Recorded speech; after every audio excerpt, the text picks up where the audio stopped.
Breaking news చూస్తున్నారు. అభయ హత్యాచార ఘటనపై తల్లిదండ్రులు సంచలన నిజాలు వెలుబుచ్చారు. ఘటనకు ముందు ఏం జరిగిందో చెప్పారు పేరెంట్స్.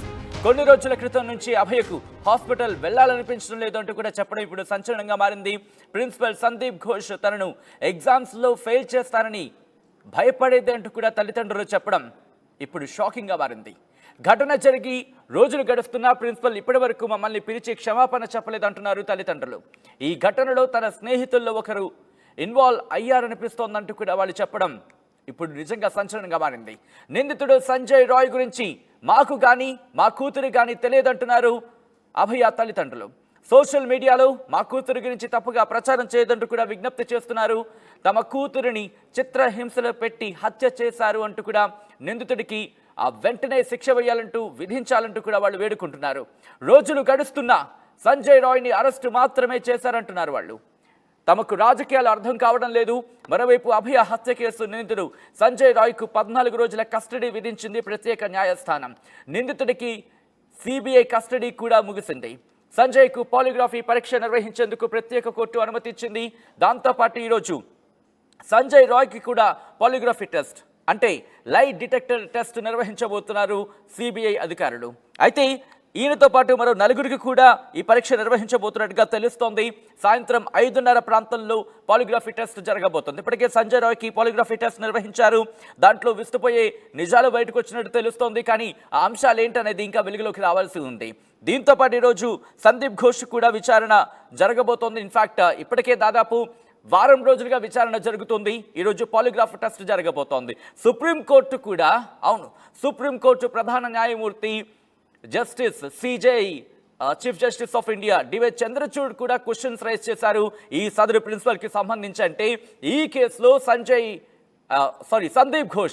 సందీప్ ఘోష్ పాత్రకు సంబంధించి అనుమానాలను రోజు రోజుకి బలపరుస్తోంది. తల్లిదండ్రులు అనుమానాన్ని వ్యక్తం చేసిన సందర్భాన్ని మనం చూసాం. ఇటు తోటి విద్యార్థులు ఇటు క్వశ్చన్స్ రైజ్ చేసిన సందర్భాన్ని మనం చూసాం. కట్టలు కట్టలుగా కథనాలు వస్తున్నాయి. సందీప్ ఘోష్కి సంబంధించి అక్రమాలు కావచ్చు, అన్యాయాలు కావచ్చు, మరీ ముఖ్యంగా అక్కడ ప్రిన్సిపల్గా ఉన్నప్పుడు తను పాల్పడిన అక్రమాలకు సంబంధించి కూడా ఇటు పుంఖానుపుంఖాలుగా కథనాలు వస్తున్నాయంటే అర్థం చేసుకోవచ్చు. సందీప్ ఘోష్ పాత్రను ఇక్కడ తల్లిదండ్రులు కూడా అనుమానం వ్యక్తం చేస్తున్నారు. వాళ్ళు అంటోంది ఏంటంటే కనుక కనీసం ఇప్పటి వరకు కూడా సందీప్ ఘోష్ తమకు క్షమాపణ చెప్పలేదు అంటూ చెప్పడం ఇప్పుడు సందీప్ ఘోష్ పాత్ర ఏ మేరకు ఉంటుంది అనే అంశానికి సంబంధించిన అనుమానాలని మరింత బలం చేకూరుస్తోంది. Chief justice of India DY Chandrachud కూడా మాట్లాడుతూ ప్రిన్సిపల్ ఏం చేస్తున్నాడు? అవును, ఈ ప్రశ్న ఆయన అడిగారు. మరీ ముఖ్యంగా ఘటన 5 ఆ ప్రాంతంలో జరిగింది, 3 నుంచి 5 ప్రాంతంలో జరిగిందని చెప్తున్న తర్వాత దాదాపుగా రాత్రి 11 గంటల ప్రాంతంలో ఎఫ్ఐఆర్ నమోదు అవడం ఏమిటి? ప్రిన్సిపల్ ఏం చేస్తున్నారు? ఆ కాలేజ్ ఏం చేస్తోంది?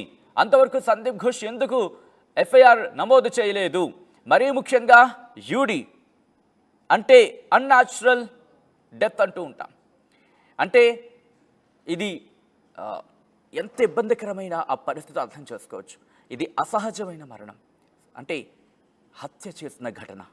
ఈ నేపథ్యంలో ఈ అంశానికి సంబంధించి ఎఫ్ఐఆర్ నమోదు చేయడంలో ఎందుకు ఆలస్యం చేశారు? సందీప్ ఘోష్ ఏం చేస్తున్నాడు? మాజీ ప్రిన్సిపల్ ఈ వ్యక్తి పాత్ర మీదే ఇప్పుడు చాలా అంటే చాలా కీలకంగా మారిపోతుంది. ఈ వ్యక్తి పాత్ర ఈ వ్యక్తికి తెలిసి జరిగిందా, తెలియక జరిగిందా, లేకపోతే ఈ హత్యలో ఇతగాడి పాత్ర కూడా ఉందా? ఇదే అనుమానాలను వ్యక్తం చేస్తున్నారు. అయితే సంజయ్ రాయ్కి ఇప్పటికీ పాలిగ్రఫీ టెస్ట్ జరిగింది. కొన్ని అంశాలను వెలుబుచ్చాడు.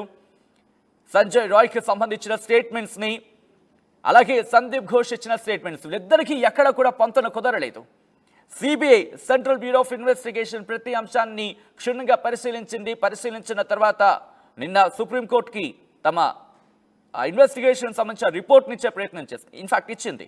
ఆ రిపోర్ట్ని బేస్ చేసుకొని నిన్న డీటెయిల్గా వాదోపాదనలు జరిగిన సందర్భంలో సుప్రీంకోర్టు ప్రతి అంశాన్ని పరిగణలోకి తీసుకుంది, పరిశీలించింది, డాక్టర్లకు విజ్ఞప్తి చేసింది.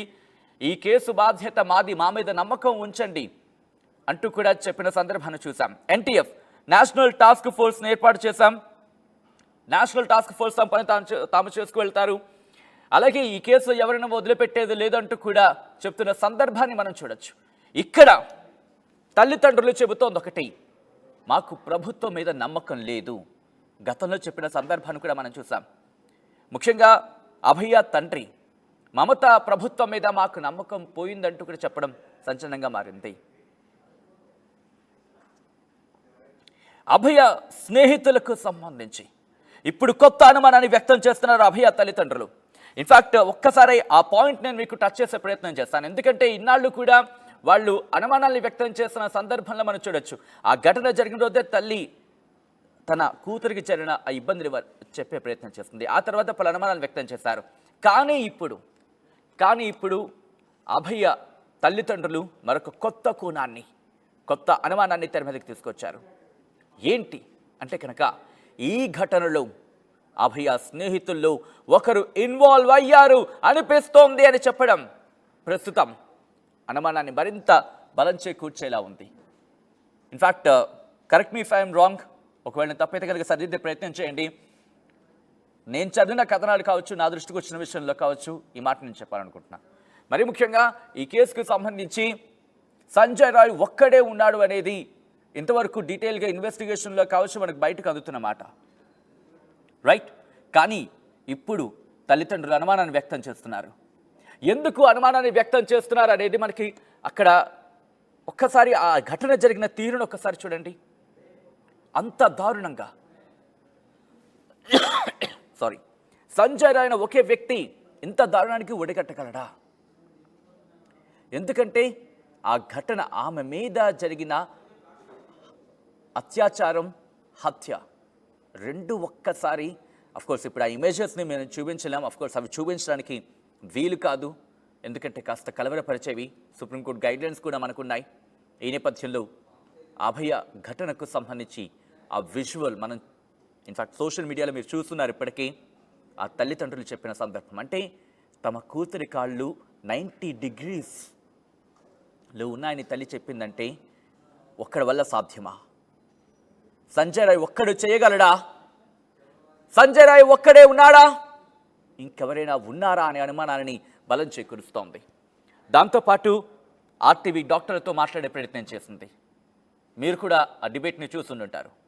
డాక్టర్లు కూడా మాట్లాడిన సందర్భంలో తనకు జరిగిన గాయాలు, తనకు తగిన దెబ్బలు అవన్నీ కూడా ఒకడే చేస్తుంటాడా అనే అనుమానాన్ని డాక్టర్లు సైతం అనుమానాన్ని వ్యక్తం చేస్తున్నారంటే, వైద్య విద్యార్థులు సైతం అనుమానాన్ని వ్యక్తం చేస్తున్నారంటే ఈ తీవ్రత ఏ స్థాయిలో ఉండుంటుంది? ఎన్ని తలకాయలున్నాయి, ఎన్ని పెద్ద పెద్ద తలకాయలున్నాయి. ఆ తలకాయలన్నింటి జుట్టు పట్టుకొని బయటకు లాగాల్సిన అవసరం కనిపిస్తోంది. జుట్టు పట్టుకొని మరి ఒకవేళ కనుక ఉండుంటాయి అని చెప్పి కూడా అనుమానాలు బలంగా వ్యక్తమవుతున్న పరిస్థితి. ముఖ్యంగా తల్లిదండ్రులు అనుమానాన్ని వ్యక్తం చేస్తున్నారు. దీంతోపాటు సంజయ్ రాయ్ గురించి తమకు కానీ తమ కూతురికి కానీ తెలియదంటున్నారు. సోషల్ మీడియాలో తమ కూతురి గురించి తప్పుగా ప్రచారం చేయొద్దంటూ కూడా విజ్ఞప్తి చేస్తున్నారు. తమ కూతురిని చిత్రహింసలు పెట్టి హత్య చేశాడు, ఆ నిందితుడికి వెంటనే శిక్ష విధించాలి అంటూ కూడా వాళ్ళు చెప్తున్నారు.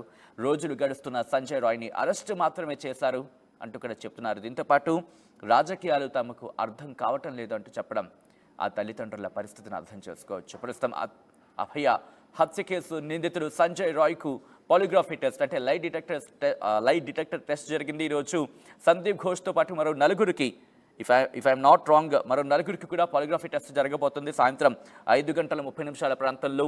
ఇప్పుడు సంజయ్ రాయ్ ఇచ్చిన స్టేట్మెంట్, సందీప్ ఘోష్ ఇచ్చిన స్టేట్మెంట్, వీళ్ళిద్దరిని బేస్ చేసుకొని ఇన్వెస్టిగేషన్ మరింత పురోగతి సాధించే అవకాశం ఉందనే చర్చ జోరందుకుంది.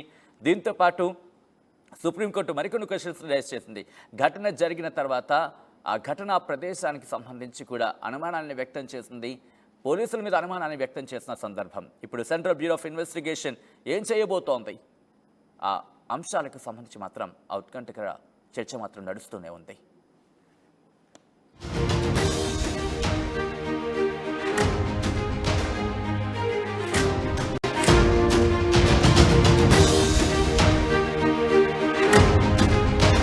బ్రేకింగ్ న్యూస్ చూస్తున్నారు. అభయ హత్యాచార ఘటనపై తల్లిదండ్రులు సంచలన నిజాలు వెలుబుచ్చారు. ఘటనకు ముందు ఏం జరిగిందో చెప్పారు పేరెంట్స్. కొన్ని రోజుల క్రితం నుంచి అభయకు హాస్పిటల్ వెళ్లాలనిపించడం లేదంటూ కూడా చెప్పడం ఇప్పుడు సంచలనంగా మారింది. ప్రిన్సిపల్ సందీప్ ఘోష్ తనను ఎగ్జామ్స్లో ఫెయిల్ చేస్తానని భయపడేది అంటూ కూడా తల్లిదండ్రులు చెప్పడం ఇప్పుడు షాకింగ్గా మారింది. ఘటన జరిగి రోజులు గడుస్తున్నా ప్రిన్సిపల్ ఇప్పటి వరకు మమ్మల్ని పిలిచి క్షమాపణ చెప్పలేదంటున్నారు తల్లిదండ్రులు. ఈ ఘటనలో తన స్నేహితుల్లో ఒకరు ఇన్వాల్వ్ అయ్యారనిపిస్తోందంటూ కూడా వాళ్ళు చెప్పడం ఇప్పుడు నిజంగా సంచలనంగా మారింది.